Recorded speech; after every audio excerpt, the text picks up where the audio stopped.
Es sei denn, wenn jetzt Erik Kessels aufs Video kommt, dass er mich sieht. Wie ist das? Soll ich mal doch mal hoch? Na?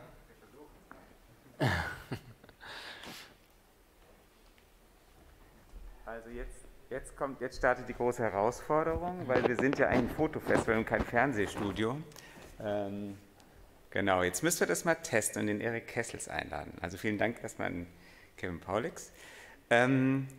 Vielleicht nochmal so auch ja, für die Runde. Das Symposium ist tatsächlich auch von Anfang an eine Tradition des Festivals und wir leisten uns den Luxus eben aus allen Ecken interdisziplinär zu unserem Thema eben auch Beiträge zu haben. Und das finde ich eigentlich auch mal so einen ganz schönen Tag. Wir hatten die Eröffnung und dann ist das rauschende Fest und der Samstag steht eigentlich immer im Zeichen dieser interdisziplinären Beiträge und sowas. Und ja, da kommt ein Werbeblock. Ich weiß gar nicht. Ah ja, genau. Wir nutzen das immer, also man sieht ihn ja da auch. Zum Festival gibt es jedes Mal auch den Katalog und da sind eben auch alle künstlerischen Beiträge, die Sie in der Ausstellung sehen, zu sehen oder abgebildet auch mit Biografien. Und das ist jetzt quasi, eigentlich sollte er im März schon fertig sein. Wir haben ihn jetzt nochmal überarbeitet für die zweite Ausgabe. Und die Vorträge sind jetzt natürlich noch nicht drin, die werden in einer Dokumentation nachgearbeitet. Aber ich lege Ihnen allen sehr unseren Katalog ans Herz, den man für 25 € eben auch erwerben kann. So, jetzt frage ich nochmal da hinten die Technik. Wollen wir da schon umschalten, so?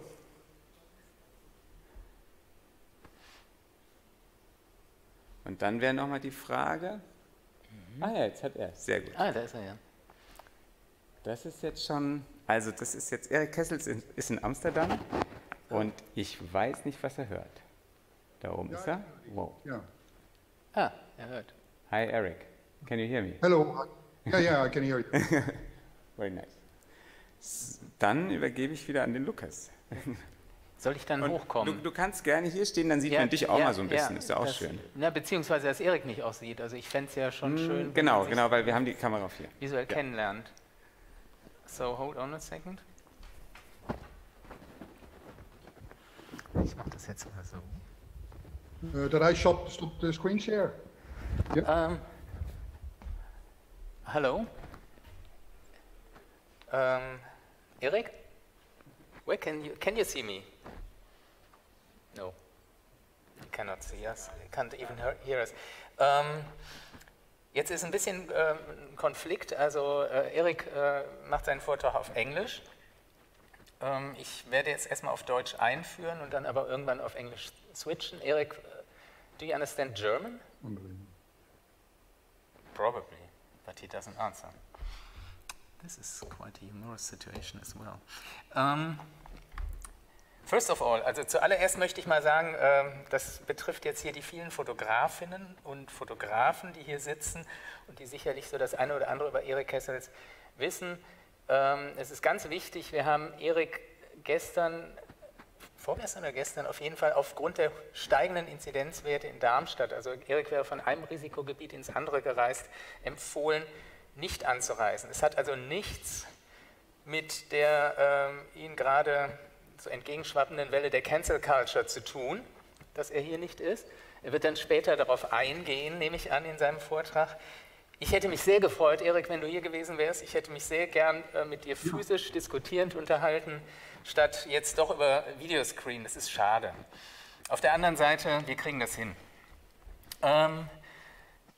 Ich lese wieder einfach ab aus den Biografien im Heft. Oder haben die alle gelesen? Dann kann ich mir den Teil sparen. Haben alle gelesen. Wunderbar, dann lasse ich das weg. Was ich gerne noch sagen würde zu deiner Arbeit, zu Eriks Arbeit, ist, das ist nämlich nicht in der Biografie zu sehen, es gibt dieses Magazin Useful Photography, eine sehr, sehr interessante, hochinteressante, tolle Publikation, die jährlich herausgibt, die Erik in Verbund mit Freunden jährlich herausgibt. Und er schreibt zu diesem Magazin Useful Photography einen sehr netten Satz: A magazine published once a year focusing on overlooked and underwhelming images taken for practical purposes and is collected and edited by Hans Aßmann, Julian Germain, Frank Schallmeier und Erik Kessels.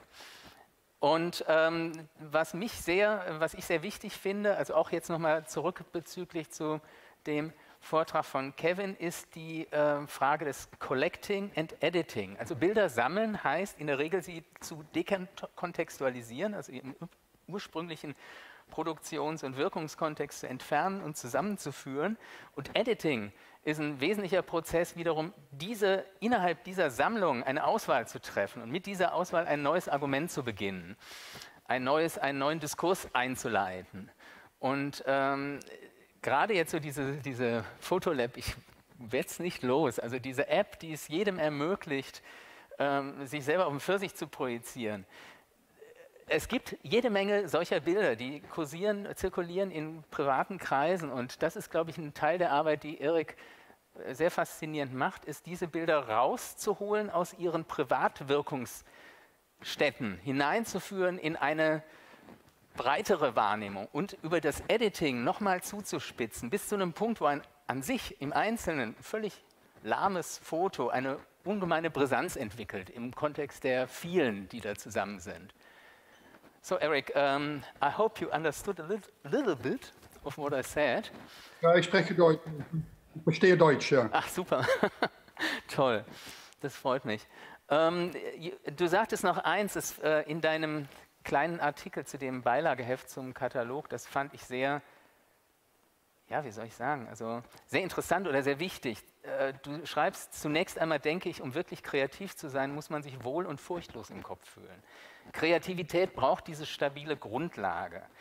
Und ich glaube, das ist ein Punkt, in diese stabile Grundlage werden wir immer wieder befördert über eine humoristische Distanzierung und Selbstversicherung. Also Lachen ist ja ein unglaublich körperliches Ereignis.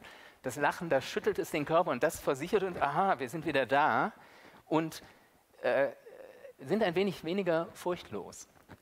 Und ich glaube, insofern freue ich mich sehr auf deinen Vortrag und das nachfolgende Gespräch.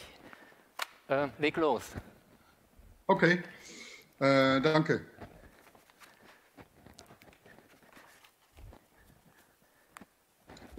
Okay. Aus.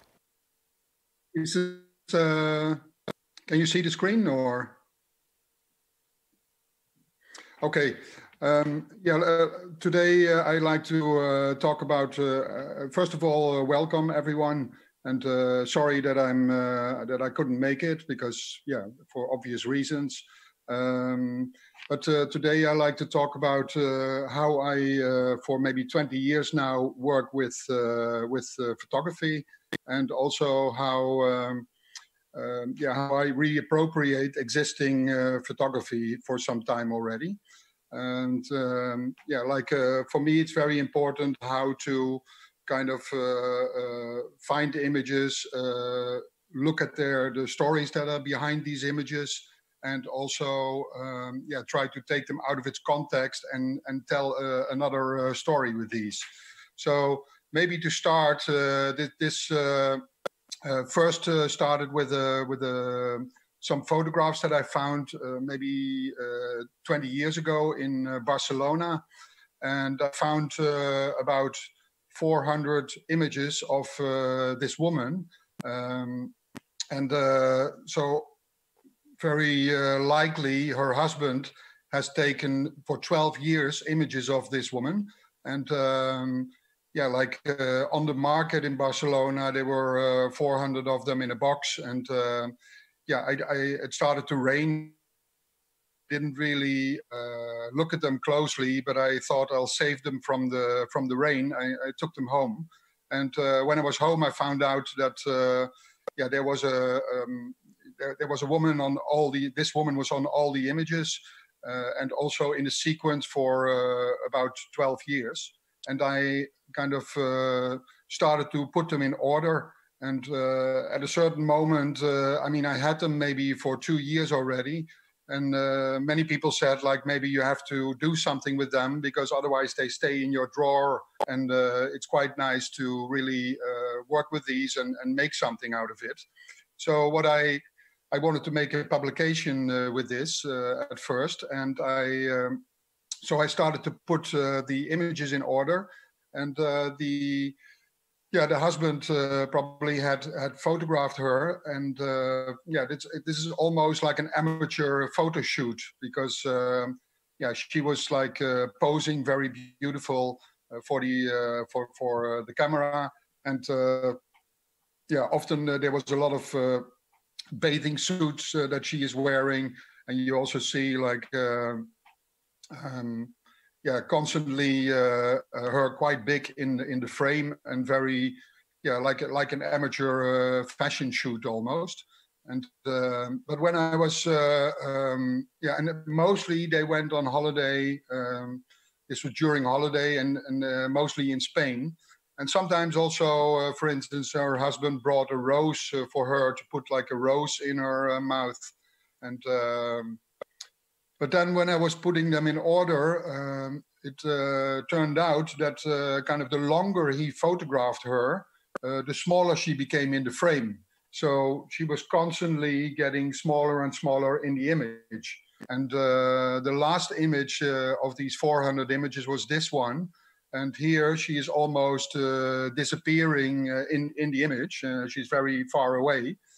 And yeah, this was something quite special to see. Like the longer somebody, yeah, two people when they photograph each other, and the longer they are together, the more distance they get. Maybe this has to do with the fact that the photographer had more lost a little bit of interest in the subject, and is kind of more interested in the surrounding.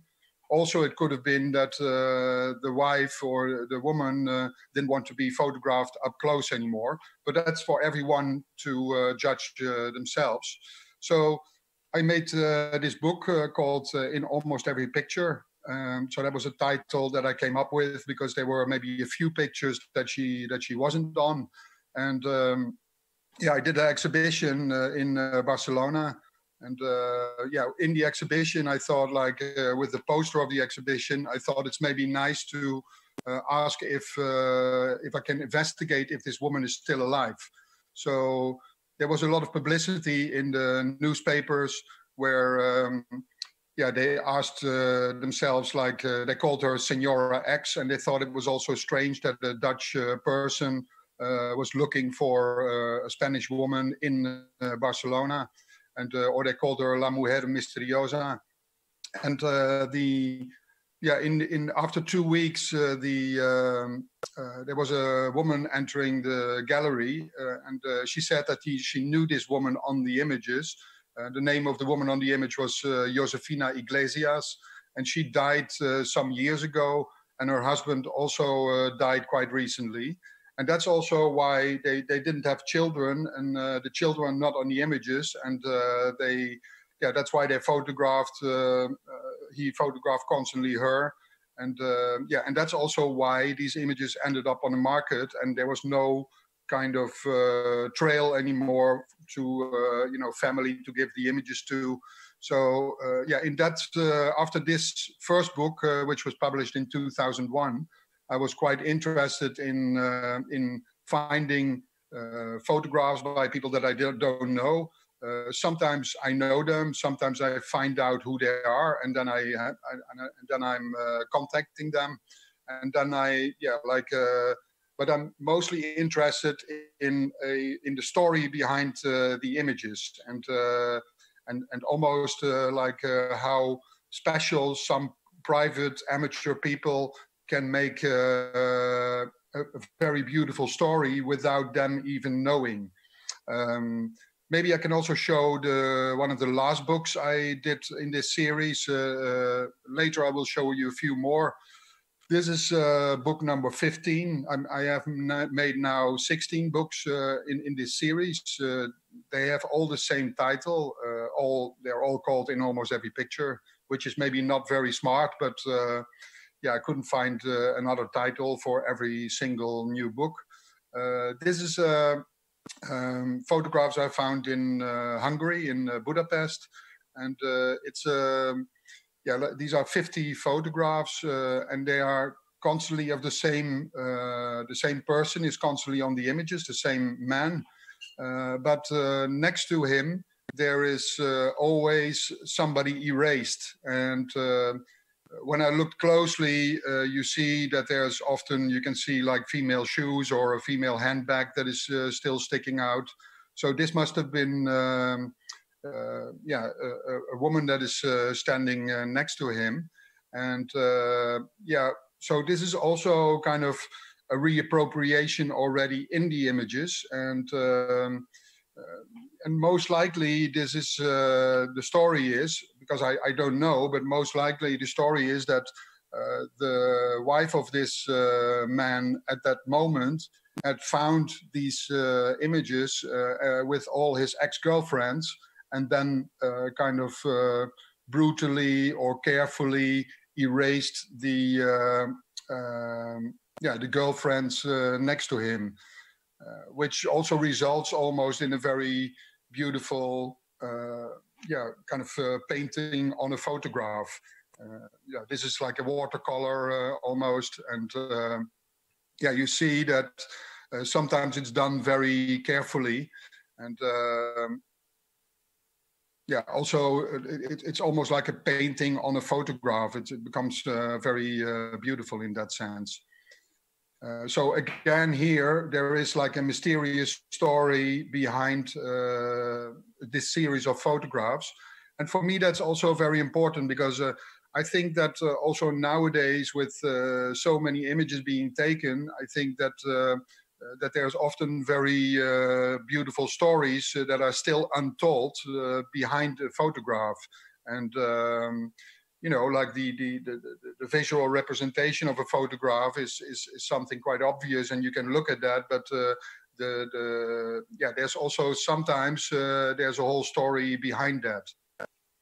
Then I like to move a little bit into the fact that I almost, when I find images, I try to do almost like a visual archaeology with them, and find certain patterns in there that are not seen yet. So I did this exhibition called Album Beauty, because I gathered over time around 15,000 family albums that I buy on flea markets, or sometimes online, or I get them donated by people that give them to me. And so this was an exhibition in Amsterdam in foam, where it was called Album Beauty, where I almost made a physical exhibition of these existing family albums that we lived with for a long time. But at the moment we have different digital albums, but this physical object of an album was something different. And I also try to make the exhibition quite physical, so that you could touch photographs. People could also move certain photographs. They could take them in their hands, and also curate little parts of the exhibition almost themselves. And so this was the publication that went with this. And one of the things which, for instance, is very interesting, I found quite interesting, is that people made on average maybe 8 or 9 different family albums in their lifetime, which sounds like really a little, but but for instance, one of the things that you see in albums a lot is that the first baby is being photographed many times. So maybe the first album they ever made is when people meet each other. The second is when they kind of get married. And then the third album is mostly about the first baby. And even the fourth album is sometimes about the first baby, totally dedicated on the first baby. And this is quite universal, because you see this everywhere. There's a huge devotion in the first baby. The second and the third baby, they are often in the 5th or in the 6th album, mixed up with all kinds of other events in the family. So it's quite sad for the second and the third baby, but the first one is really glorified in that. When people can't have babies or don't like babies, they they sometimes like dogs, so they these are like maybe 5 albums of a French family who is really into their dogs and almost treats them like babies, and makes this similar kind of family albums of these dogs, and enormous amount of them. When people don't like dogs and can't have babies, they do it with other subjects. For instance, here this is like a German album where somebody made an album almost totally dedicated to the car, and big love for that car. But mostly the family albums, you have to understand, they are quite boring. Like people are not very playful and not very creative with that.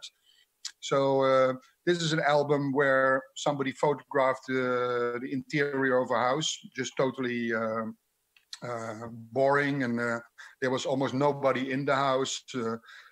And also here, this is like a family visiting a flower garden. So this is the only page where you see them being photographed, probably by someone else. But for the rest, only these flower bushes. Another one where 2 friends went probably to Ibiza, and after a few days they see that maybe it's raining there, or they can't get a boyfriend there, but at least they are constantly in the house and they can't get away, and so they start to photograph each other, and they look quite grumpy. So the whole album is in Ibiza, but it's only in the hotel room. And this one is quite interesting because it's a husband who has a hobby to photograph his wife everywhere with a blue umbrella. Why not? Huh? But then in albums, in the family albums, you see also a lot of mistakes and flaws and scratches.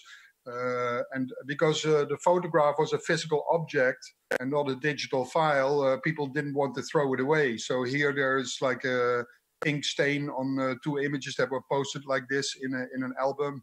There's cracks on the photographs, but still in the album. There's overexposed images that you find still in there. And then, of course, there's also the big finger fuck up. So, the finger in front of the lens, almost like a giant finger entering the picture. But also this, you can see that in many, many different ages. It's a mistake that is done for many times. And maybe more classical is like the camera strap in front of the lens. So when people had the camera, they couldn't look through the lens, they looked through the finder. And the camera strap was in front of it while they were taking pictures, and constantly the whole day the camera strap is in front of this. Then there is the whole section of photographs where people have been excluded from the photographs because maybe family members that are not wanted anymore. So they took the picture out of the album, they cut it out and stuck it back into the album again. And that's also like kind of an interesting how people almost reappropriate an image themselves and put it back into the family album. Some examples of this. And maybe my most special one that I found is this one where a woman cut herself out of her wedding photograph. The only thing is that the arm of her husband is still on there. And so she had to compromise a little bit. She cut a little bit around the arm of her husband and as if it was her own arm.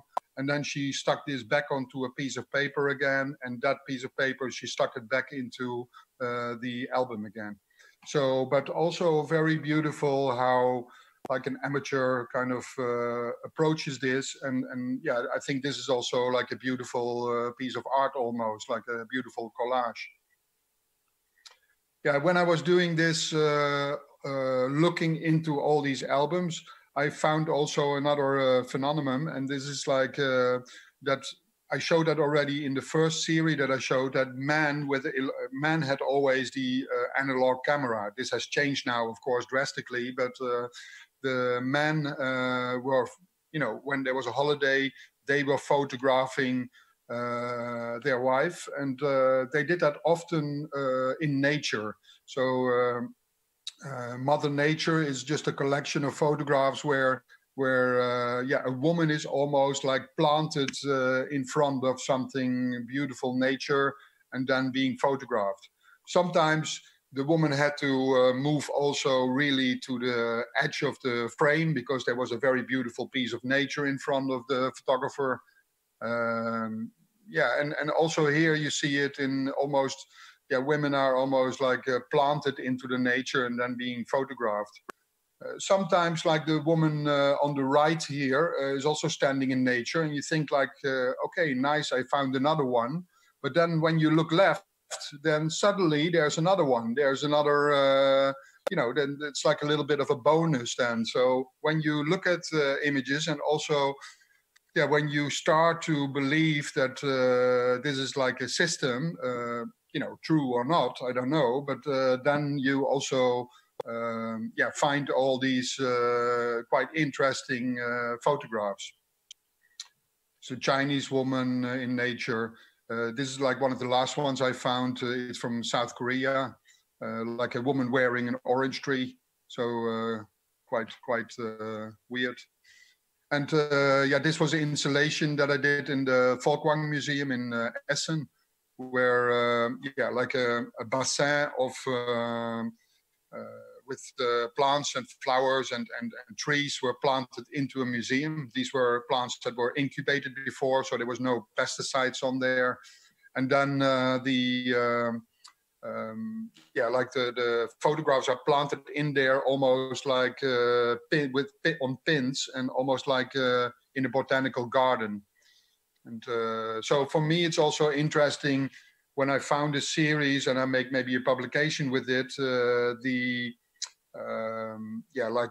exhibition is a different thing again. So I try to see how I can play with this subject, and how I can also show an exhibition in a different way, instead of having just framed photographs on the wall.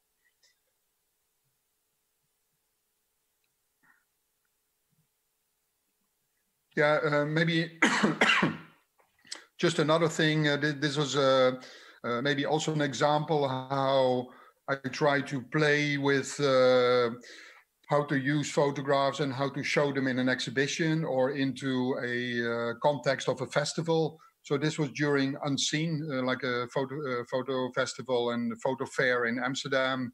And together with a friend of mine, Thomas Mailander, I made this photo pleasure palace. And it was like a large scale industrial space. And we made like 7 attractions in there where people could play and interact with photography. I'm not going to show all of them, but one of them was called Jump Trump, still quite actual at the moment.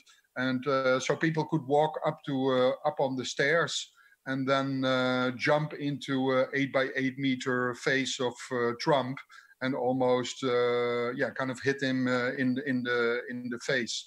And so this was also something which in the 4 days there were like maybe 25,000 people who jumped on this mattress and took pictures of it and made new kind of pictures that they kind of shared again. Another example of how I like to work with images in an exhibition is this work is called 24 Hours of Photos.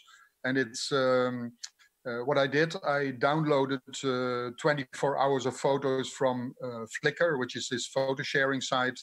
And after 24 hours, there were 950,000 images that were newly uploaded in that period of time.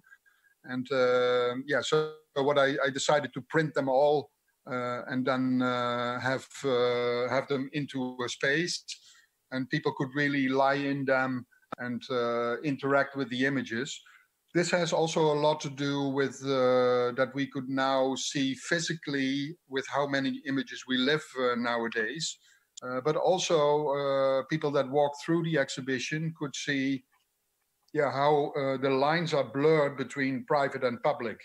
Because you see how many private and very personal images people post online nowadays, accessible for everyone.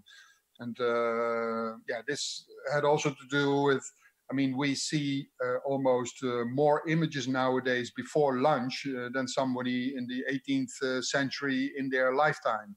So that is something quite weird, and it does also something to our brain. Like we almost become more editors of pictures than makers of pictures, because we have to decide where to store the images. We have to decide which ones to keep, which ones to delete. So that is quite interesting for me as well. So this was in Switzerland, in the same installation in a different spot, was in a church. And this was in MoMA in San Francisco last year. So the installation travels and is adapted every time to a new space. Then I think it's what I already said in the beginning is that I'm quite interested what kind of story there could be behind a very random image. Just when you pick up an image which is not totally interesting, maybe there is something very interesting behind it. And I did this work on my father, which is called Unfinished Father. And my father got, like a few years ago, a stroke, and he was in intensive care in hospital. But his hobby was to restore these old Fiat Topolinos, which is like a classic car from the 30s and 40s in Italy. And at that time, when he was in hospital, I was asked to make work in a festival in Italy, in a photo festival. And my father had stopped the restoration of his fifth car. And so what I decided to do is to look at his images that were on his hard drives, in his little albums that he had, and look at the images he made, and look at how he documented the progression of the restoration.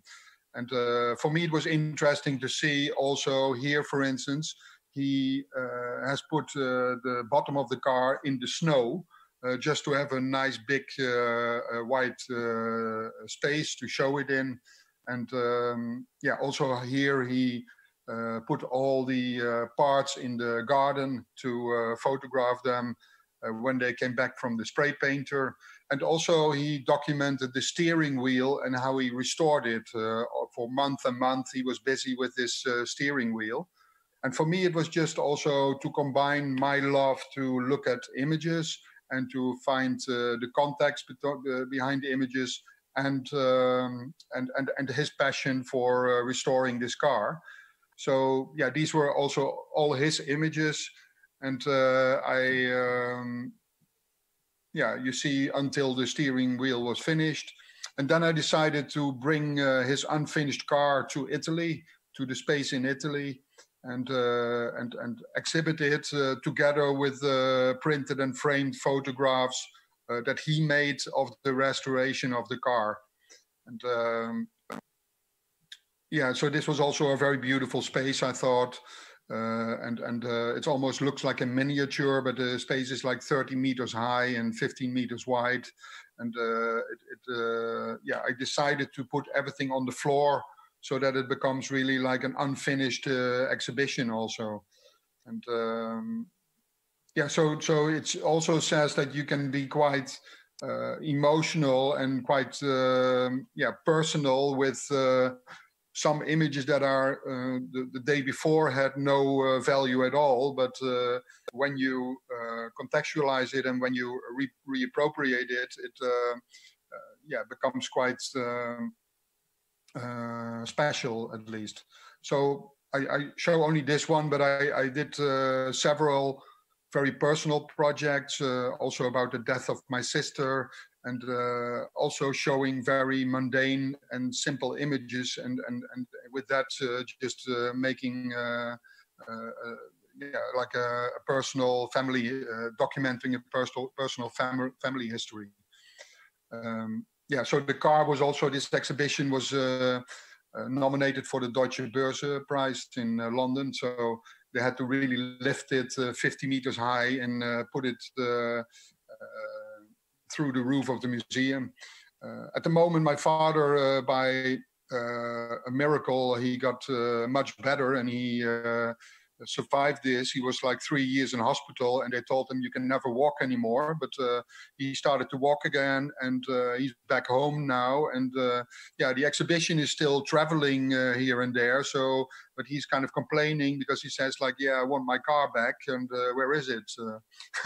So this is yeah, but he also finds it quite a nice ode to that moment in time. Yeah, then I like to show also my passion a little bit for the imperfection. This is one of the very early publications that I made with a few friends together, where we were looking only at rejected photographs. So these were photographs that people would leave in a photo shop where they had like a print service where they thought like these photos are not good, and we leave them behind. So here there was a woman who only had this photograph to collect. There was only this photograph in the envelope. And it turned out that her whole holiday, her shutter got stuck, and the whole holiday was photographed onto one image. And she was a bit pissed off by that, and wanted to leave it in the shop. Also here, there's a lot of double exposures that people thought these are wrong, these photographs. And yeah, like even this one, like a beautiful, decisive moment. People thought this is a wrong photograph. Let's leave it in the shop. But very, yeah, special, weird images, double exposures that people thought like were not good enough. Here there's like a lion. So the photographer got probably risked his life just to get very close to the lion, but then he forgot that the lion was in the shadow. And also this one, yeah, like a real professional photographer. It's really hard to make this, but yeah, sometimes an amateur can coincidentally make an image like this, but they think that it's wrong. Yeah, some other images that I found online. I did this book called Failed It. And yeah, this is also to celebrate the power of mistakes in a way. And in there are some images that I quite like. You find them online, or I take sometimes pictures on the street. So first you think like, okay, interesting architecture, but then yeah, suddenly you see that there's something drastically wrong. Or in the kitchen, very simple mistake, or a very large mistake on a billboard. And here, yeah, like you can see for yourself, but it's interesting, and the images tell a certain story. And for me, it's really like something to yeah, fantasize about what is going on in this image, and what are the consequences of this image. Yeah, this is also pretty strange. And then the next one I really like also because, for instance, if there are people that hate their children at a certain moment, there's this designer who made this fantastic design, and it's just like a playground. But yeah, how does this work? You know, like, but this is really existing. You know, it's ridiculous, and but it's interesting to find this and to fantasize about. This one is a graveyard in Amsterdam, where I found that there was like almost visual similar garbage bin next to a grave. Here, somebody tried to write the word "stop," and they had like a good example in front of them in front of them, but still they did it wrong. Balconies that are not existing, windows. Then there's also like the toilets, because yeah, a lot of toilets are there's a lot of mistakes, you know, like here you see a disabled toilet which is blocked, but in normal toilets they try to put as many people as possible in. Like there's almost no privacy anymore, and yeah, it's kind of a ridiculous design, these toilets, and a lot of things go wrong.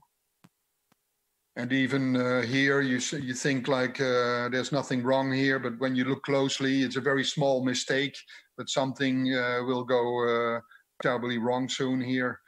And also this one is one of my favorites, where you can combine a lot of things. You know, you can take your piss, you can wash your hands, you wash other things. So it's really, yeah, like for me, it's really nice to look at this. But that's me. Huh?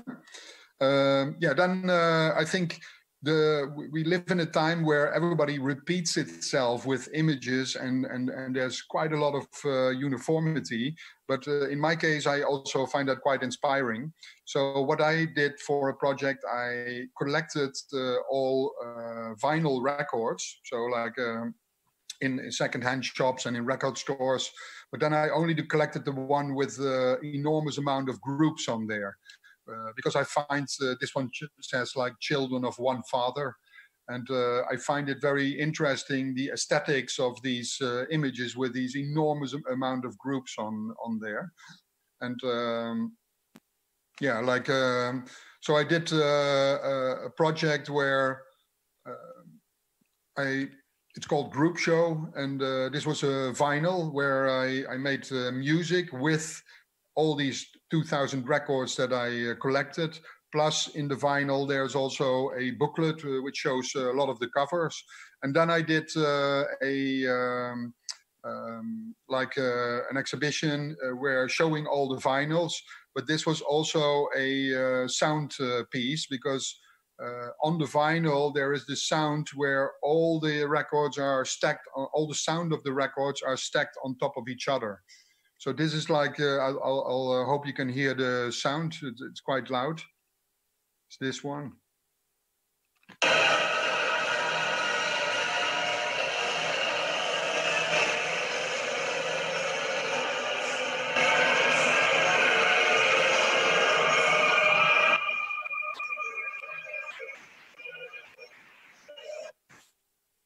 Yeah, so sometimes I find it also nice that you know, there's no use for this exhibition, or there's no this is purely my own fascination, and I make something out of it, and I accelerate it by showing a lot of it. And yeah, so that I find that interesting to play with that.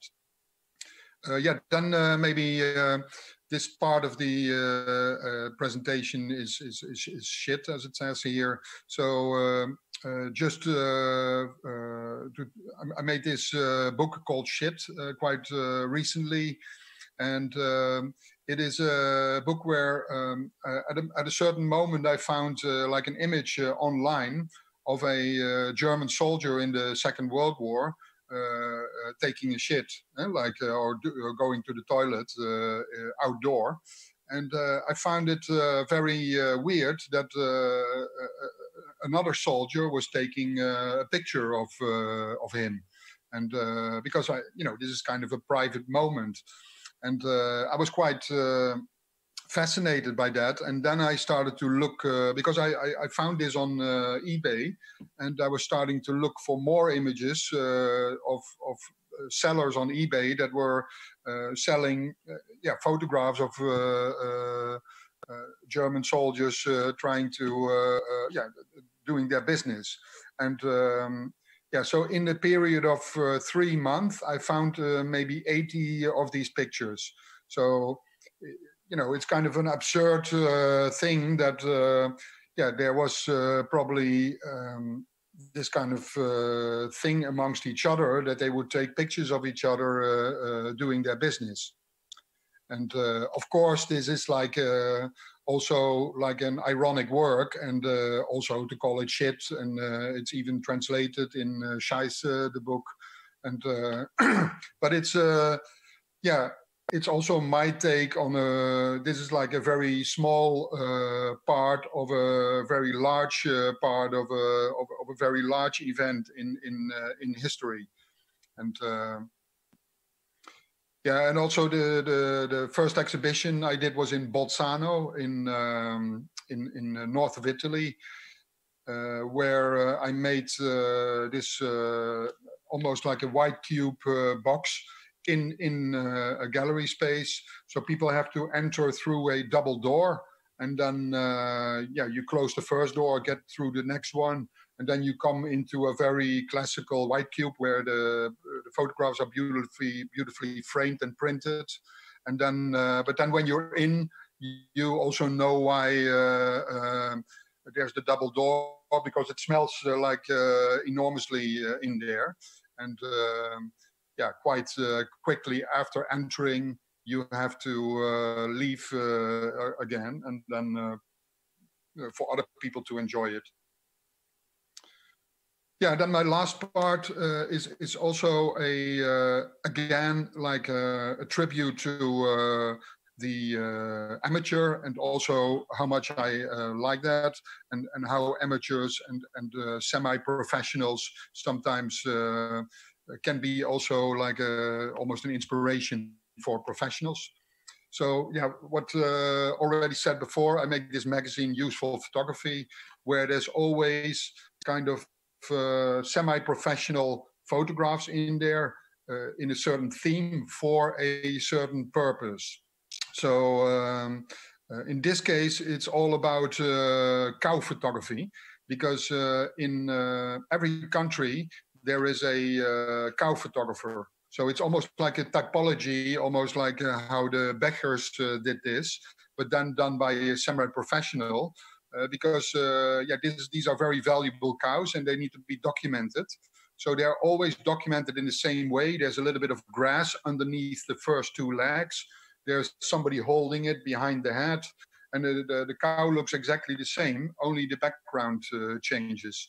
And so in every country, there is at least one photographer who does that exactly the same. So this is also, in that sense, like a yeah, like a known typology. And I have a film where you can see the Dutch cow photographer at work.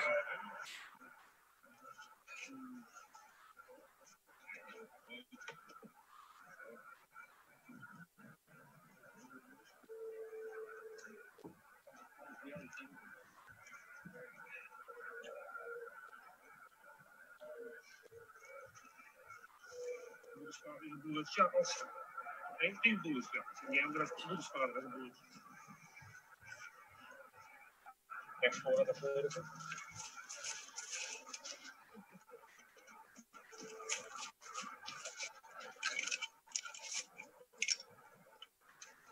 Rechts voor ietsjes achteruit. Iets naar buiten toe. Kan de voorkant van het blokje ietsjes gras bovenop gooien? Okay. Start erbij, altitude. Yeah, it's a very complicated job, very frustrating. So it takes mostly half an hour to take a picture like this.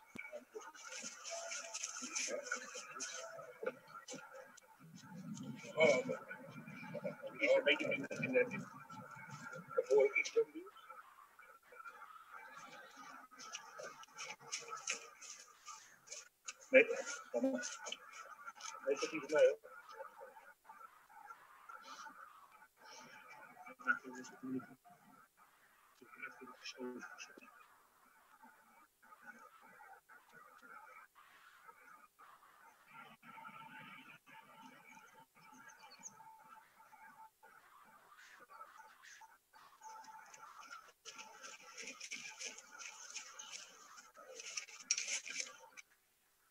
Blijf even staan, met dat met je dak plakken. Dan loop jij recht mee.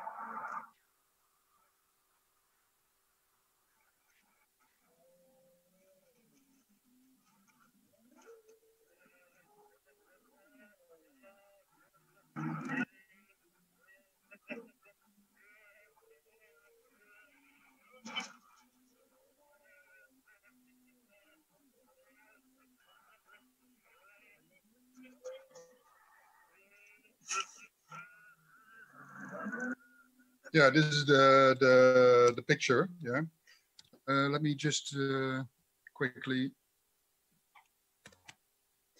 Yeah, so then I like to end maybe with two more publications of the In Almost Every Picture series. You understand that I can talk for hours about this, but yeah, we have to shorten it. Yeah, this is one book of a woman that I heard of at a certain moment.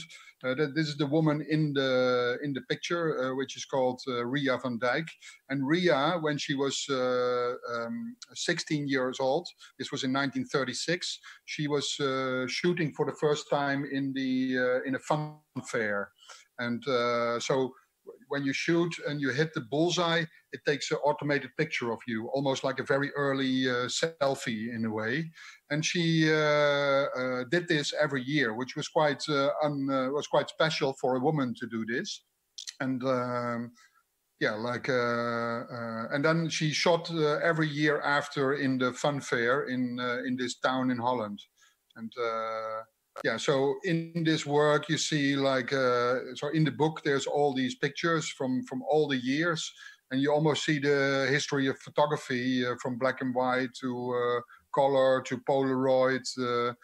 You see it passing by, and you see her getting older. At a certain moment, her walking stick is in front of her, and yeah, like. So I approached her. She lives in an elderly home in Holland, and so I asked if I could make a book with the photographs. She really liked that, and also there were exhibitions of her that I went there with her together. Sometimes she brought a plastic gun, so when we traveled abroad at the customs, it was kind of difficult to explain. But then I showed the book, and people were. Yeah, happy to let her through with the gun. Here she tries to shoot at me in a hotel room, and yeah, they called her also really the woman who shoots herself. And yeah, there was a lot of publicity after the book came out, and then the Museum of Modern Art in Holland, they were trying to. Or they bought all the original Polaroids and photographs from her. And which was fantastic for her because she got like enormous amount of money in her eyes for this. And after that, she gave a lot of parties for the elderly home, bus trips for the elderly homes, a lot of dinners that she invited a lot of friends from her, and she paid everything. So she kind of burned the money for within a few years. And so, but she is still shooting. Like this was in 2016, and this year there is like she became 100 years this year, and she shot even this year because there was no fun fair, but the city decided to bring like a shooting gallery in her in the backyard of the elderly home. So she's 100 years old, still shooting. And yeah, I keep frequently contact with her. Yeah, to end today, it's almost the same like the beginning. Also, a photographer that is trying to, or that is photographing his wife for many times. But this is like Fred and Valerie, and Fred is really is into photographing Valerie in the water. So this was in the 80s, where she is still wearing like a bathing suit. But then soon after, she decides to wear her normal clothes, and yeah, so she goes with her normal clothes in the water. And yeah, they are really trying to all kinds of locations. And for them, it's of course a fetish. It's like their wet clothes adventure, they call it. And at night, yeah, she goes into a fountain, and he photographs that with the flash. And I found these images also on Flickr. I contacted them if I could make a book with it, and they really liked it because. Yeah, they are really into this to show it also to a lot of other people. When it rains for them, it's fantastic. You know, like the more rain, the better. That's really nice. And yeah, so in the garden in front of the house, they have a lake in front of the house. They have a swimming pool, of course, for the summers. In the winter, they use it. And this one is also like almost a modern version of Ophelia. I find this a very beautiful image. So I did the book, and I asked if I could send them the book, and then if they would really make a picture with the book, with Valerie and the book into the water. And so then Fred sent me this email. He says, like, I've sent a dozen of photos from our afternoon book swim. I hope they meet what is needed for publicity photos. I have Photoshop touched them up for good presentations. I shot well over 100 views, and these are the best. The shoot went well. We were both in the mood. There was a light overcast as hoped for, with no harsh shadows. Valerie wanted to know if the book was really to go into the water. I said yes. The book slipped down into the water a little bit at a time, Valerie taking it on herself in deeper as the photos progressed. Eventually it was fully under. We enjoyed the tantalizing intrigue of it.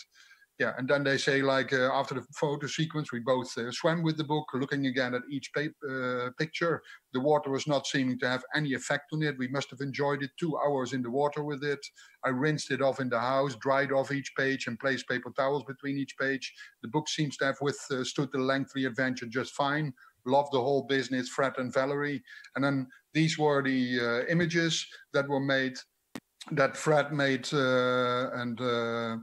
yeah, like this was the one I liked the most. So this one was used for promoting the book a little bit. And then I thought it was over, but then I got like an invitation to a festival in Switzerland where I showed her floating in the water, 10 by 8 meters in the Lake of Geneva. And Fred and Valerie were, by the way, also invited for the festival to be there, but they couldn't come because they had another shoot going on, so they excused themselves. But Valerie was everywhere in that town, and yeah, people could enjoy these pictures. And there was also like a bassin in town where I made like a fountain out of it with their fountain pictures. And then I thought, like, okay, this is over now, the story, and we move on to the next one. But then I found suddenly this image on the right. I found it online, and it's a fashion company, Stella McCartney, who just copied the cover of the book, exactly the same position, same handbag, the handbag in the same hand. Only done by a model who's looking yeah, just she looks like a model. And so I thought sending this to Fred and Valerie, because maybe they got quite angry. And then they sent me, and this sums it all up for me, like the passion that a amateur has. So they are not busy with court cases or this goes wrong or this is not good. They are just into their passion. And so Fred wrote me another email saying, like, we see the Stella photos. She does look a bit starched, not enjoying the adventure, he said. And then he said, sort of makes one wonder why she would be doing it to start with. So, but because that's what in his head. And then in the end, he concluded by saying, I would hope she would get satisfaction in eventually taking the whole outfit under. So, yeah, that sums it all up for me. Thank you very much for now. And yeah, maybe we can. I think we have a discussion after this, and I show another project, but maybe that is good to do the discussion.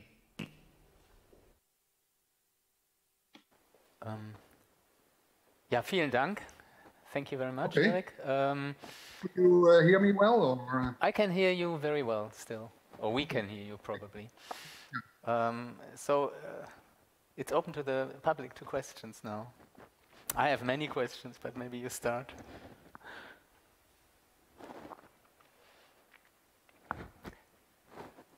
No questions, that's great, because I can ask so many questions. I put a lot of... da ist was. Fantastisch. There is a person who wants to ask something. Is there a microphone traveling to her, him? Otherwise, you repeat the question. Ich verstehe dich nicht. Was? Ah, sorry.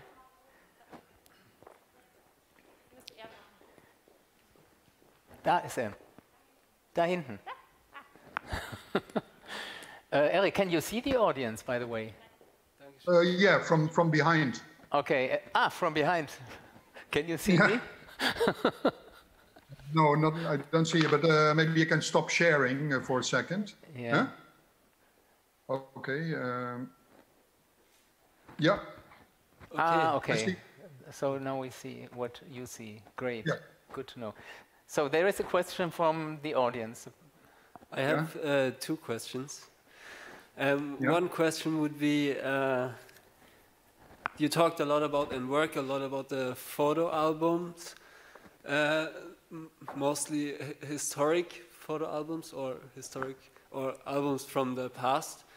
Where is the photo album now, and does it still exist in 2020? And maybe my second question was if you think that all photographs has been taken yet. Yeah, that's. I think. The photo album now has changed already, maybe for 25 years already. So that is just like your hard drive and your a certain album in your phone, and on certain, like the family album is is almost your private Instagram account, and so there's different places for it. And but yeah, on a very niche basis, people are making albums again because they like to, but that's very small, of course. But also for me, I find the new family albums almost as interesting as the old ones. I'm totally not. I have no fetish for an old family album, but more. For me, it's. For me, it's much nicer to have both systems, because the new kind of family albums are very interesting as well, because what do people keep in there? What do they delete? What kind of things do they make? And so for me, it's more like I can find my stories everywhere, and but sometimes there's also you have to be also quite careful with that, because in some cases people are that they have passed away, but with people that are still alive, it's nice to do a collaboration with them, and so that's in my case. And the other question you had is that if all images have been taken already. I think, of course, not all images have been taken already, but my point of view is also that, when you look also in the professional photography world, there's a lot of these systems that you find, and like reportage, portrait, abstract. There's and even on online and on Instagram, there's so many different memes and that all copy each other. And so for me, it's kind of interesting to say that that a lot of pictures have been taken already, but not all the stories behind every picture have been told already. And I think in the small selection of the work that I showed, that shows that a little bit. Yeah. Da ist eine Frage.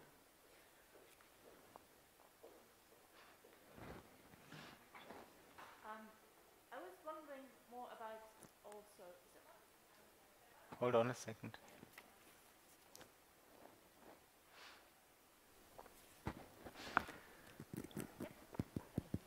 Okay, I was wondering also more about the relation between the finding and the processing of the images.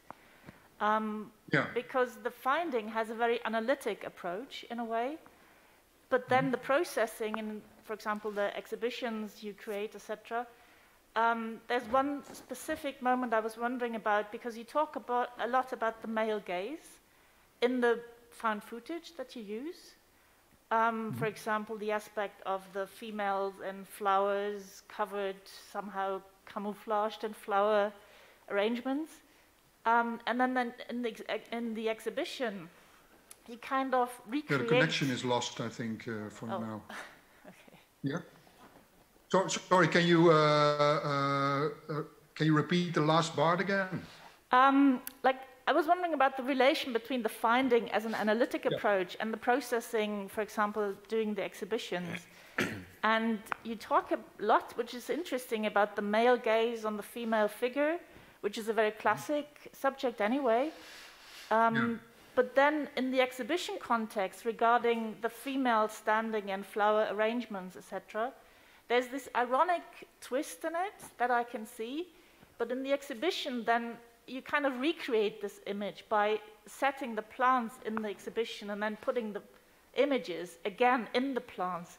So I was wondering in what way this is, or where do you see the, like, how can I put this?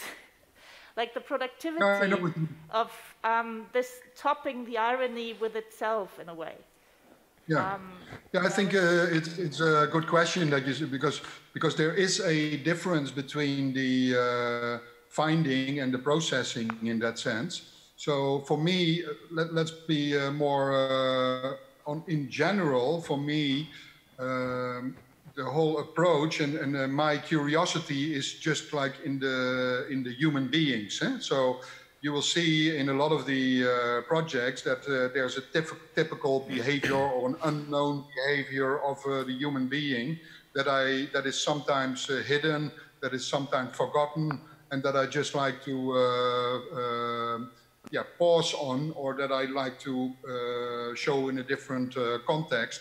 But for me, for instance, the images that I collect, because call it collect, but I don't feel at all like a collector. So that might maybe sound funny if I have like 15,000 family albums, but I don't feel like collecting them. For me, it's more like working material, and I analyze it.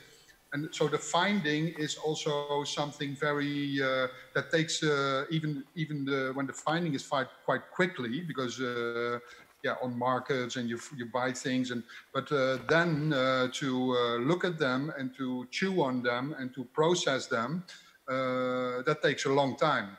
And because I try to find every time a new kind of humanistic story in it, and then about your question more about the processing is then, for me, it's just like also because I'm not the author of the photographs that I find, I am just the author of the project that I make with it. So for me, I feel that I have much more freedom to play with the way how I can show the work in a new, interesting, or touching, or very ironic or humoristic way. You know, like every time there's a different emotion. For instance, the work about my father is not funny or is not ironic. It's more like it's very personal, and but for me that is also almost the exhibition and what you can make with it and how you can display it and how you can transport your emotion to the visitor is almost one of the most interesting processes in the total process. Other questions? Yeah? So it's my turn. Finally, at least a little bit. I quote, you said, most family albums are quite boring. That you said, and this brings me to quite, for me at least, quite interesting point. What she also mentioned is the blurring between privacy and publicity. And starting from your former works, or starting from your collection, you were dealing with physical objects, which had two criteria, quite unique, which are not so precise any longer. It means they are gathered physically in one object. So they exist once in one object together, which is the album. And now you do something with it.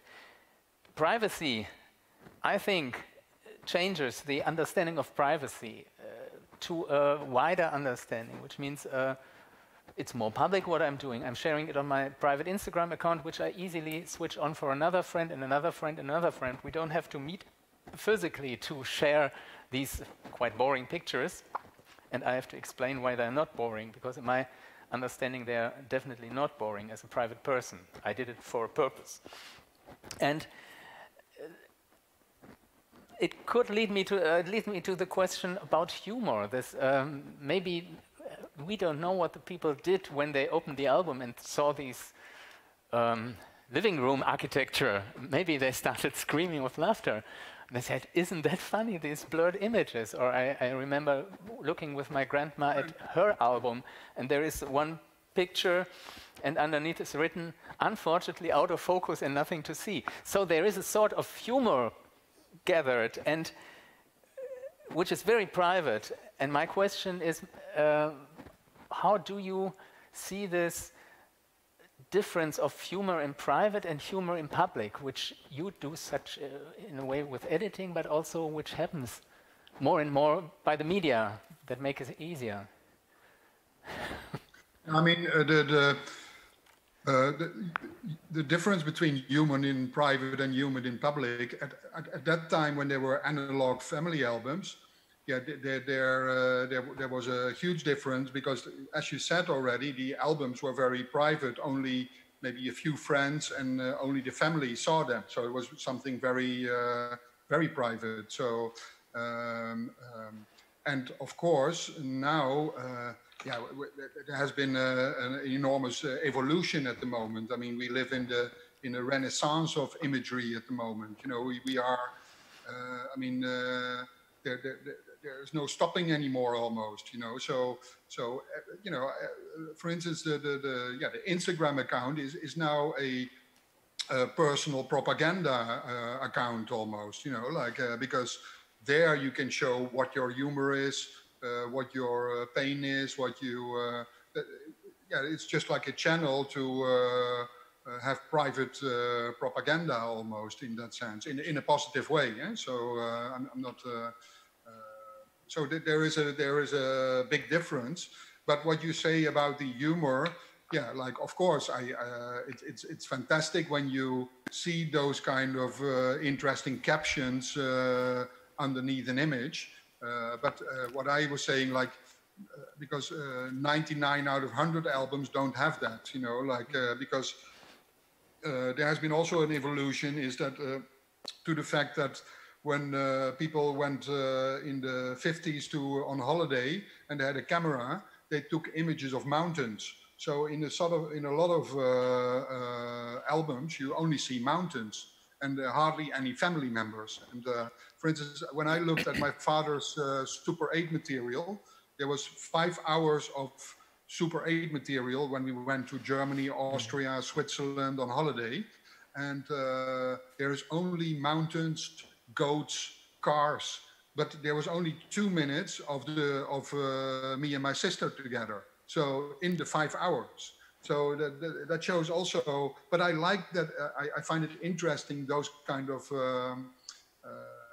yeah, like the systems, how that worked, and how, yeah, and again, then maybe also about, because I find it quite interesting, the topic of the conference about photography and humor and those kind of, in a way, this is also something very contradictory, because I think when you are a photographer or when you are a museum or when you are a festival and you say like, okay, let's now make an exhibition about humor, then it's not going to work, because humor is not like a starting point. Humor is also something that you should, it's almost like a button that you have somewhere, and when you can switch it on, you can use it. But maybe there's another button needed for that time. But humor is also something. That it's almost in the genes that comes out, and it's also very personal. For instance, for me, one of the most humorous German photographers are Bernd and Anna Blume, for instance. I find their work maybe not even intentional, but I find it deadly humorous. So that, but it's also very personal in that sense. I think that's what you said. Humor is something of interaction. In a way, it's an interaction moment, as I see it. When something you said is a button, but you address something to somebody, and it's unstable internet. I just read, and the interaction between us makes it funny, or humorous, or witzig, or whatever. It's not the object itself. So when you have these mountains, they're quite boring, and then you put hundreds together and hundreds together, then you interact with the public, with the viewer. This goes into an interaction, and then humorous moments come up. Or when you showed this shit photographs, which I can confirm, shitting people in war are quite often, and it has several levels, like the moment Scheiße moment, that you give up control and you are in war, and you have a very private interaction in public, and you document it and you start laughing about it. It's the only moment which is sort of normal. The rest is total unnormal when you're in war. And in fact, the interaction starts with taking the photograph and then sharing the photograph with the other people and then talking about the photographs. I mean, most of them were done by amateurs, not by professional photographers. So that's a quite interesting point, this interaction which creates humorous moments, rather than you have something witzig, a witzig object, it's a dead object unless somebody interacts with it. Could you, whatever, I'm talking too much, could you sort of reflect on that? Or but what was the question? Can you? No question. It's no. Like I mean, there is also, for instance, I don't know if I'm right or wrong, but for instance, with the shit project, I found this image, and I find it very awkward and very weird. So, and then my intuition is like, this is unbelievable.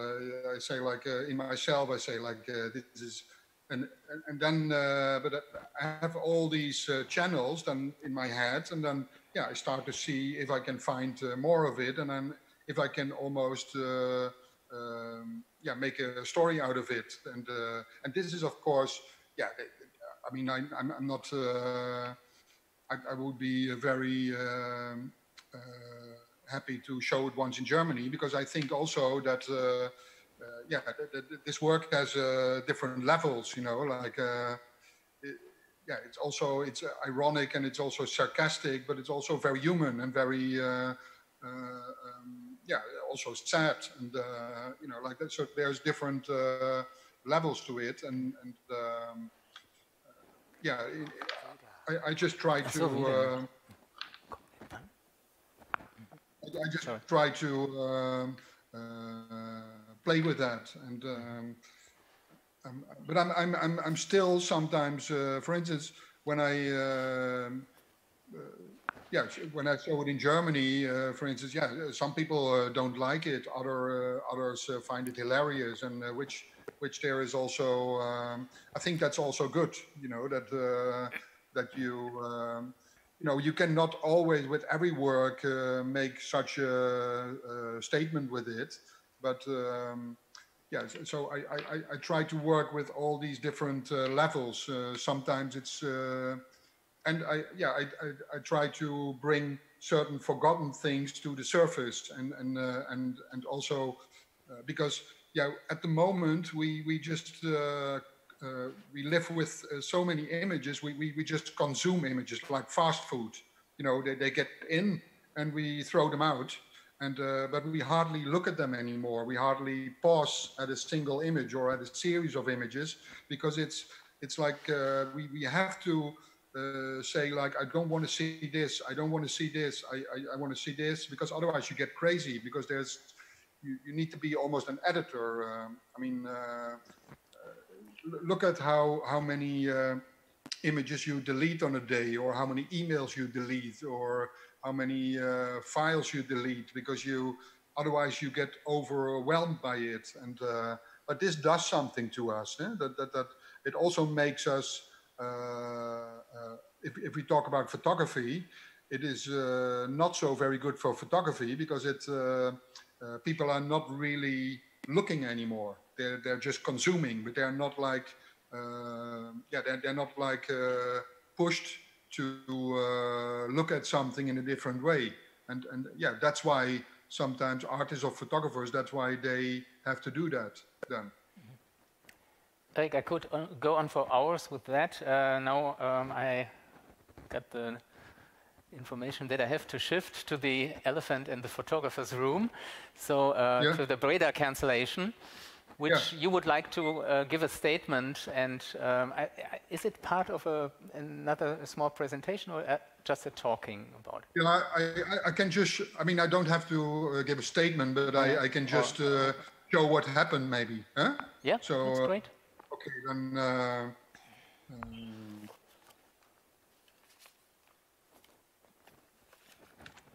yeah, can you see this, or...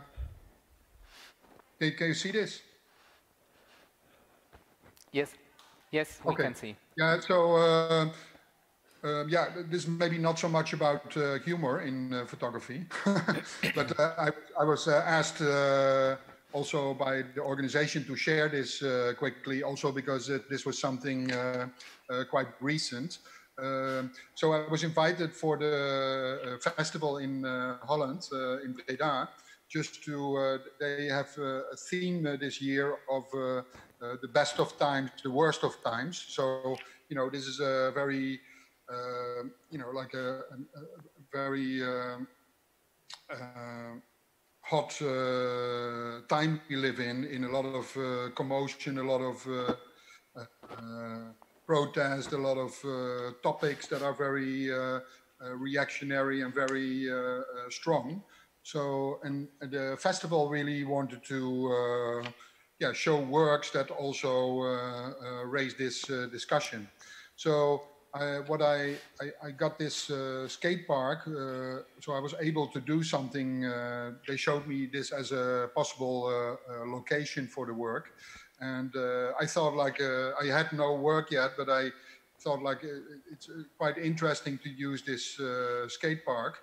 So what I did, just to go back to the beginning, is that I'm quite, I find it quite bizarre how nowadays people are just like using a lot of Instagram filters to make their lips thicker, to raise their eyebrows. And sometimes these are also, these images, they are used to go to a cosmetic surgery. And they're used as an example by a 16 or 17-year-old saying, like, this is how I want to have it done. And so the work was all about, if we are still happy with who we are from the inside, and how we sometimes, if we're not happy, project that on the outside of ourselves, and how we can manipulate that. And so more about self-acceptance. So what I did, I found maybe 8,000 or 800 of these images online of women and also men that kind of manipulate their face in a quite extreme way. And yeah, then I used these 800 images and put them into a machine learning program to kind of create 60 new faces that are fictional, that these are kind of avatars. And they were like yeah, shown on the floor of the skate park, and skaters would naturally age these images over the time of 6 weeks again. So yeah, like where these faces once have been kind of destroyed by the people who wanted that, the natural aging was taking place again after 6 weeks. So what happened was that maybe 2 days or 3 days after the work was on, the work was also put online on Instagram, and then there was suddenly there was an enormous shitstorm happening of people who maybe only see part of the work or whatever, but yeah, the work was framed as being very female unfriendly, and women. I would be a women hater, and and then so this was in such this was such a tsunami that happened, so that there was, like, I think within 2 days there was maybe 4,500 comments on the work. And there was also a petition started to by some students to really demand that the work had to be taken down, because this was not possible. And the petition has been signed by a lot of people in a very short time. The festival asked already very quickly if they could get in contact, or if the people that made the petition wanted to be in contact with the festival to have like a discussion about the work, a discussion about the topic of the festival, and why they would like to take it down. So this was already after 3 days. And the people that made the petition, they wanted to stay anonymous, and they didn't want to cooperate in another unpaid labor. So yeah, in the end, we did several attempts, but there was never a discussion about the work. And after 1 week or 10 days, the work has been taken down. But this predominantly because the work was not in the museum or in the cultural space, but the skate park had given their space to the festival, and the skate park was really stood really behind the work and was really in favor of it. But they got a lot of pressure on a sponsor that they had, like Volcom from the US, and they wanted to pull the plug if they didn't remove the work. So in the end, there was no other option. And I can also not argue that, but I don't want to ruin the skate park. So in the end, after 10 days, it was taken down. But in the first few days, there was a lot of maybe hundreds and hundreds personal messages, like, this is something totally new for me, but and not really nice, to be honest. You get like a lot of comments, and a lot of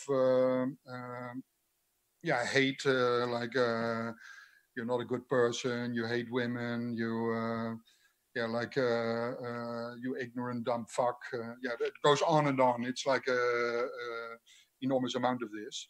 And so then this was like the end after 10 days. And and then what happened was that in the media, and especially in the more traditional media, there was the discussion really turned into this discussion about the cancel culture. If it should be possible for people or for a public or for with a petition or a sponsor to force to put a work down, you know, like yeah, in that sense, after in those weeks, I got a lot of support in a way from other artists and media, because since when are we living in a period of time that we can cancel culture? And funny, like the last one is that this is what I saw last week. It's in Thailand. So yeah, because there was so much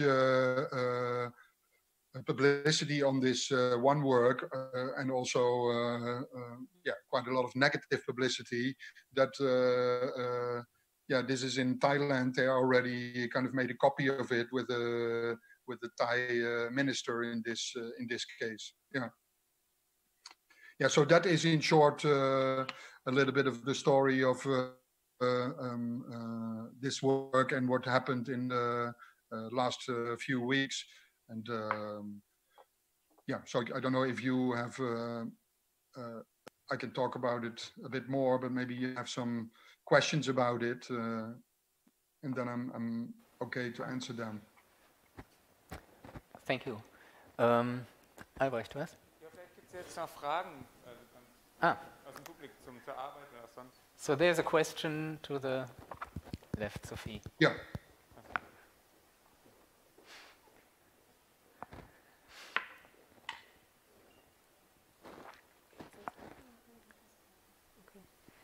Can you hear me?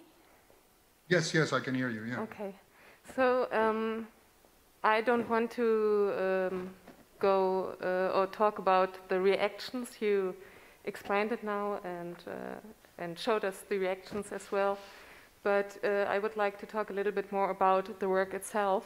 And so you started your explanation with how you started to think of the project with your thoughts on the self-acceptance of women and how this is kind of decreased by social media and the images which exist in social media.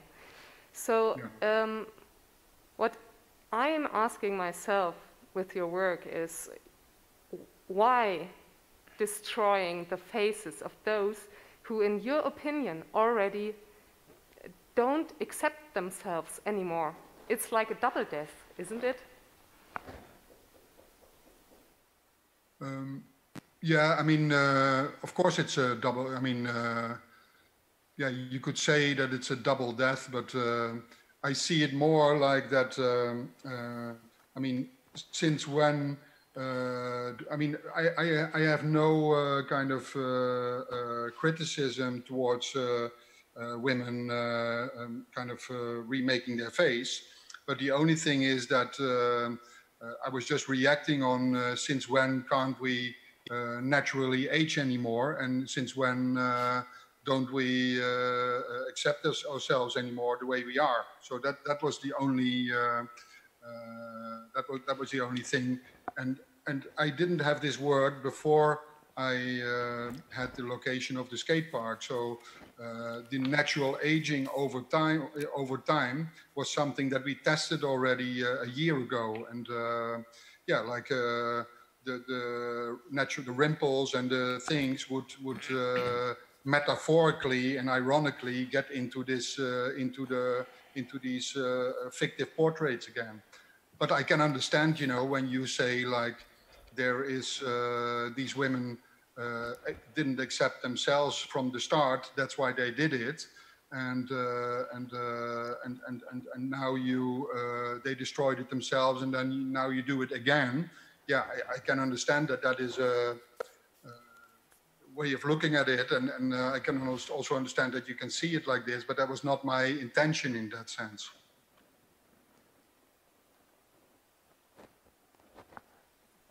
More questions?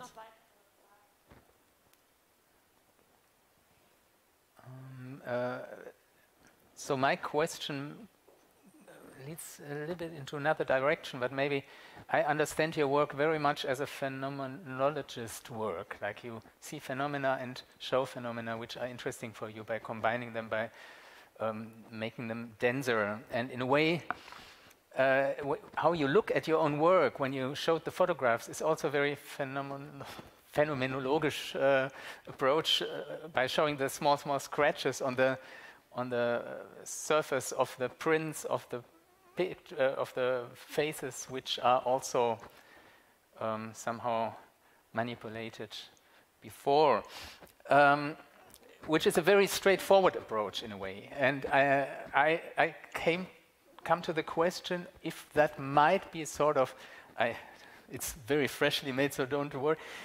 Is it maybe a sort of a Dutch disease we can call that you have at the moment? The Dutch design or Dutch way of arguing is very often very much going into a very straightforward, I could say like a bumpy. We German, we are very decent and avoiding conflicts at first, and rather than Dutch, rather stepping into the ring for a battle, and maybe sometimes throwing a big argument, and then it comes to a battle. And in Dutch disease, in so far that now the Dutch government and the Dutch culture has a sort of decrease in a way. It's ruled by different. My English is lacking a little bit. It's ruled by different structures as before. That would be my question. To wrap it up. What do you mean by the last part, what you say, like it's ruled by different Ja, ich sag's mal auf Deutsch. Also, dass die... oh, sorry, you understand it. Ja. Okay. Auf Deutsch? Okay. Ja, auf Deutsch ist gut. Ja. Also, ich habe das Gefühl, dass ja, also so in den letzten Jahren die Kulturpolitik der Niederlande sehr teilweise ablehnend restriktiv gegenüber gewissen Strömungen, Innovationen ist, also ganz pragmatisch einfach, es gibt weniger Geld für viele Bereiche, die vorher sehr großzügig gefördert wurden, und auf der anderen Seite hat man eben eine sehr, also finde ich schon so in die Breite gehende, sehr, nennen wir es, typische Art einer niederländischen, einer holländischen Argumentation, so ich gehe in den Raum und ich bin da und let's have a talk about it. And sometimes to throw the arguments like such. And maybe this makes up a conflict question. Yeah. No, I totally get your question. Yeah. But I think in some cases you are right. I think, but this is also kind of difficult to see from. This is something better that that you can see from the outside than that people doing it could see. The only, but maybe the only thing that I want to say is that, again, for instance, on this work, I mean, of course, my intention is never been to kind of provoke this kind of enormous shitstorm because and also negativity, and maybe I have also overlooked in that sense the power of the medium of social media and how quickly that goes, because I mean I made the work in June last year and presented it to the festival to many people, and many people went through many people's hands, and also in the end there was like funding, and there was a big board with a lot of also a lot of women, and also in journalists have looked through the proposal and made pre-publications, and everybody also says now like I didn't at all had this idea, or I didn't at all expect this, and I mean maybe when I had these kind of signs of it, maybe I would have definitely see how to make it better or how to make it work so that this wouldn't have happened. But I mean, at a certain moment, the idea of in the festival making something that also works with the topic of the festival and raises a certain topic and is maybe not everybody likes it, and some people, because I have also had a lot of very positive reactions, you know, that let's not forget that. And but in the end, you know, I think maybe in the talking about yeah, like the whole topic, how like a white middle-aged man can do something about women. Of course, you mean that is something very overheated, and I totally miscalculated that probably. But on the other hand, I think that in the end, it's very, I mean, now we have a discussion about it, but for instance, in all these weeks that I wanted to have a discussion with the people that were very overheated with this and that were... Oh. I was open, I openly invited them, and there was never a dialogue. And that is something which is in the end makes me very sad, because of course yeah, like maybe I got it totally wrong. Maybe maybe yes, maybe no. But you can talk about that. And since when can you not? Yeah, since when does something needs to be taken away or cancelled? Or and yeah, like I think when there would be a very good dialogue, there could have been a lot solved already in a much earlier stage. Okay, thank you very much, Erik. But I think you're right about. But on the other hand, you know, like for instance, if you see, like you live in Germany, I live in Holland, and yeah, like I think, yeah, I mean, there's one thing that we have in common, I think, is that we try to go also, yeah, we are confident sometimes with the ideas that artists or artists themselves have at least still kind of a freedom to make things. I mean, that is in this part of the world where we live in still something that is quite respected still. In other parts of the world, this is of course not the case. So. Yeah, in that sense, there are of course small cultural differences, and I also totally believe in what you say. And yeah, I mean, I also look sometimes very jealous to how when Angela Merkel has a speech about culture in our country, yeah, like of course that is something zu beneiden. Wie man auf Deutsch sagt. Huh? Yeah. Zu beneiden. Yeah.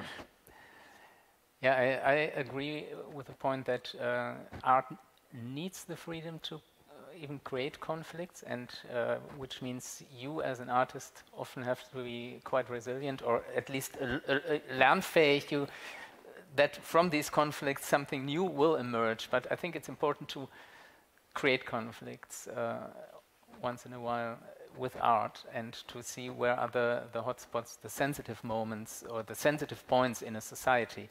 So I would defend this point totally. I would disagree in some points of your work, but I think that's the point of a discussion, to find what are the points where we can later on agree how to maybe develop or whatever. Erik, I think we have a break now. Thank you very much. We see us later in the plenum. Yeah, thanks very much.